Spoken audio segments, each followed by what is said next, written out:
السلام علیکم ورحمۃ اللہ وبرکاتہ۔ الحمد للہ رب العالمین والصلاة والسلام علی رسول النبی الکریم، اما بعد فاعوذ باللہ من الشیطان الرجیم، بسم اللہ الرحمن الرحیم۔ کنتم خیر امۃ اخرجت للناس تأمرون بالمعروف وتنہون عن المنکر، صدق اللہ العظیم۔ معزز ناظرین اور رفقاء کرام، آج میں آپ کے سامنے شعبہ اسلامی معاشرہ کے اہداف اور عزائم آپ کے سامنے پیش کرنے کی کوشش کروں گا۔ حضرات، اقامت دین کو ہم نے اپنا نصب العین بنایا ہے۔ اقامت دین کا مطلب یہ ہے کہ اسلام کے ماننے والے اپنی زندگی کے تمام پہلوؤں میں اسلام کو نافذ کرنے کی کوشش کریں، اس پر خود عمل کریں اور اللہ کے تمام بندوں تک بھی اسے پہنچانے کی کوشش کریں، جیسا کہ دفعہ 4 میں اس کی تشریح واضح طور پر بیان کی گئی ہے۔ شعبہ اسلامی معاشرہ کے اہداف اور عزائم ایک جائزے کے تحت چند باتیں میں آپ کے سامنے پیش کرنا چاہتا ہوں کہ اللہ تعالیٰ قرآن مجید میں فرماتا ہے کہ تم بہترین امت ہو، تمہیں وجود میں لایا گیا ہے بھلائی کا حکم دینے اور برائی سے روکنے کے لیے۔ مسلمانوں میں اپنے خیر امت ہونے کا شعور بیدار ہو، ان کے درمیان اسلام کا صحیح فہم ہو اور اسلام کا جامع تصور عام ہو، آخرت کی جواب دہی کا احساس، آخرت کی فکر، رضا الہی کی طلب اور حضور اکرم صلی اللہ علیہ وسلم سے محبت اور آپ کی اطاعت کا جذبہ بیدار ہو۔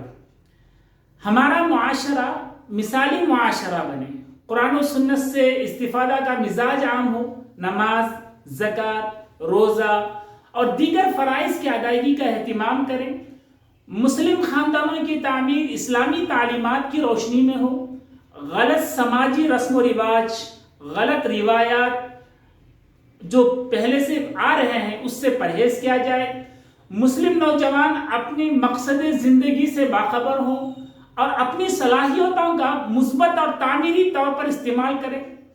ان چیزوں کو سامنے رکھتے ہوئے میں چند باتیں نکات کی شکل میں آپ کے سامنے پیش کرنے کی کوشش کروں گا کہ شعبہ اسلامی معاشرے کے تحت ہم کون کون سے کام انجام دے سکتے ہیں۔ سب سے پہلے دیکھیے، قرآن فہمی اور عمل بالقرآن کا رواج عام ہو۔ پہلا نقطہ یہ ہے کہ قرآن فہمی اور عمل بالقرآن کا رواج عام ہو۔ یہ حقیقت ہے کہ مسلمانوں کا قرآن مجید سے گہرا تعلق ہے اور گہری عقیدت ہے، تلاوت کا بھی اہتمام کرتے ہیں، مگر ان میں قرآن کو سمجھ کر پڑھنے کا جو شوق ہے وہ نہیں پایا جاتا۔ اس کی طرف عملاً کوشش کرنی چاہیے۔ مسلمانوں میں قرآن فہمی کا ذوق عام ہو تاکہ وہ اللہ کے پیغام کو سمجھ سکے اور انہیں معلوم ہو کہ اللہ نے ان کے لیے زندگی گزارنے کی کیا طریقے بتائے ہیں، کن کاموں کا حکم دیا ہے اور کن کاموں سے روک رہا ہے۔ ما آتاکم الرسول فخذوہ وما نہاکم عنہ فانتہوا۔ اس کے لیے ہم یہ کر سکتے ہیں اس کے الہی عمل میں کہ ہر چھوٹا یا بڑا پروگرام ہم درس قرآن سے شروع کریں اور درس قرآن کا اور اجتماعی مطالعہ قرآن کے مخصوص حلقے اپنے مقام پر قائم ہیں۔ اجتماعی مطالعہ قرآن، اس سے قرآن فہمی کا عمل تیز ہو سکتا ہے۔ دوسرا نقطہ یہ ہے کہ ہم کو کرنا یہ ہے کہ دینی موضوعات پر مہمات کریں۔ جیسے کہ ہم جانتے ہیں مسلم معاشرہ میں، مسلم عوام میں دینی بیداری رائے کے لیے وقتاً فوقتاً مہمات کا انعقاد کیا جاتا ہے۔ ان مہمات میں کسی خاص دینی، سماجی یا عائلی موضوع پر اجتماعات خصوصی طور پر منعقد کیے جاتے ہیں، جیسے کہ ہم جانتے ہیں پلٹو اللہ کی طرف، اسوہ رسول، اسلام کا نظام خاندان، جہیز نہیں وراثت دو، مسلم پرسنل لا بیداری مہم، رجوع الی القرآن، انیبوا الی اللہ۔ اس طرح کی مہمات سے سوسائٹی میں یعنی مسلم معاشرے میں ایک بیداری لا سکتے ہیں۔ تیسرا نقطہ یہ ہے کہ ہم مفید لٹریچر کا مفید لٹریچر کی تقسیم۔ دیکھیے کہ اصلاح معاشرے کے لیے مختلف سماجی اور عائلی موضوعات پر قرآن و سنت کی روشنی میں مفید لٹریچر کا شائع کرنا ضروری ہے۔ مقامی زبانوں میں، لوکل لینگویجز میں اسے بڑے پیمانے پر عام کرنے کی ضرورت ہے۔ یعنی اس مختصر جو کتابچہ ہوتا ہے اس کو تقسیم کر ہم عوام کی ذہن سازی کر سکتے ہیں اور یہ کوشش کر سکتے ہیں کہ عوام کو اسلام کے قریب لانے کی۔ ایک چوتھا نقطہ یہ ہے کہ نظام مساجد۔ دیکھیے کہ یہ حقیقت ہے کہ مسلم معاشرے میں مسجد ریڑھ کی ہڈی کے مانند ہیں. ہم جانتے ہیں ان چیزوں کو. تمام مسلمانوں کا تعلق مسجد سے ہوتا ہے، 5 وقتہ باجماعت نماز سے ہو یا جمعہ کے ذریعے، بہرحال مسجد سے ایک مسلمان کا تعلق ہوتا ہے.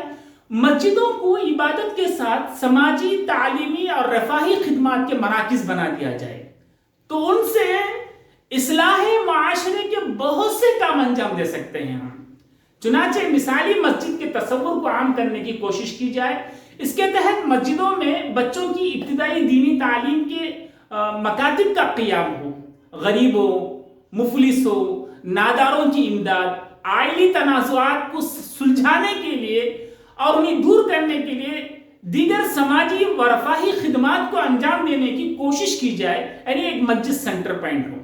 اسی طرح سے مثالی اسلامی بستی کا کانسیپٹ ہمارے اندر آنا چاہیے. ایک 5واں نقطہ، ایسی بنیادیں ایسی سمجھیے کہ آپ کہ ایسی بستیاں وجود میں لائی جائیں جو بنیادی طور پر تمدنی اعتبار سے، سماجی اور دینی اعتبار سے مثالی نمونہ پیش کرے دوسروں کے لیے، جہاں کے رہنے والے ایثار و قربانی کا جذبہ ہو، ان کے اندر غم خواری کا جذبہ ہو، اخوت و بھائی چارگی کا جذبہ ہو، ہمدردی کے جذبات ان کے اندر فروغ پائیں. ایک چھٹا نقطہ یہ ہے کہ ازدواجی تفہیمی کیمپس کا انعقاد ہو. دیکھیے آپ جانتے ہیں کہ مختلف اسباب سے خاندان کا ادارہ انتشار کا شکار ہوتا ہے. نکاح کے ذریعے خاندان کی تشکیل کے کچھ ہی عرصے کے بعد افراد خاندان کے درمیان بدگمانیاں اور شکایت پیدا ہونے لگتی ہیں، یہاں تک کہ علیحدگی کی نوبت آ جاتی ہے. مسلمانوں کے درمیان اسلام کی عائلی تعلیمات عام ہو، وہ افراد خاندان کے حقوق اور فرائض سے آگاہ ہو، رشتوں کے انتخاب میں اسلامی معیار، نکاح کے اسلامی آداب، جہیز کے مطالبے کی جو قباحت ہے، برائیاں ہیں اور فضول خرچی کے مضر اثرات، بچوں کی تعلیم و تربیت کے اصول، تقسیم وراثت کے شرعی قواعد سے وہ واقف ہوں. ایک 7واں نقطہ یہ ہے، دیکھیے یہ ازدواجی تفہیمی کیمپس کے لیے ہم یہ کرنا ہے کہ جماعت نے نکاح کی عمر کو پہنچنے والے نوجوان لڑکوں اور لڑکیوں اور نئے شادی شدہ جوڑوں کے لیے ایک کورس تیار کیا ہے. اس کورس میں اسلام کی سماجی اور عائلی تعلیمات کے ساتھ کاؤنسلنگ کے جدید مضامین بھی شامل ہو، لیکچرز کا اہتمام کیا جانا چاہیے. یہ ہم اپنے مقامات پر کرنا چاہیے. تو اسی طرح سے ایک 7واں نقطہ ہے کہ فیملی کاؤنسلنگ سینٹر شعبہ اسلامی معاشرہ کے تحت زوجین اور افراد خاندان کے درمیان کشیدگی اور لڑائی جھگڑے تنازعات جب پیدا ہوتا ہے، ان کے ازالے کے لیے، ان کے لڑائی جھگڑوں کو دور کرنے کے لیے ان کے ازالے کی تدابیر اختیار کی جائے اور اس ضمن میں اسلامی ہدایات سے مسلمانوں کو واقف کرایا جائے. لہذا ریاست میں مختلف سطح کے سینٹرز قائم کیے جائیں، مسلمانوں کو مشورہ دیا جائے کہ وہ اپنے جو ازدواجی جو مسائل آتے ہیں، جو لڑائی جھگڑے آتے ہیں، تنازعات کو اسلامی تعلیمات و ہدایت کی روشنی میں حل کرنے کی کوشش کریں اور وہ ان سینٹر سے رجوع ہوں جو فیملی کاؤنسلنگ سینٹرز ہیں. اس سینٹر کے ارکان میں شریعت اور ملکی قانون کے ماہرین اس کے جو ہے جانشین ہوں، یعنی شریعت اور ملکی قانون کے ماہرین اور کاؤنسلنگ پروفیشنل کو شامل کیا جائے، ایسے لوگ اس میں ہو.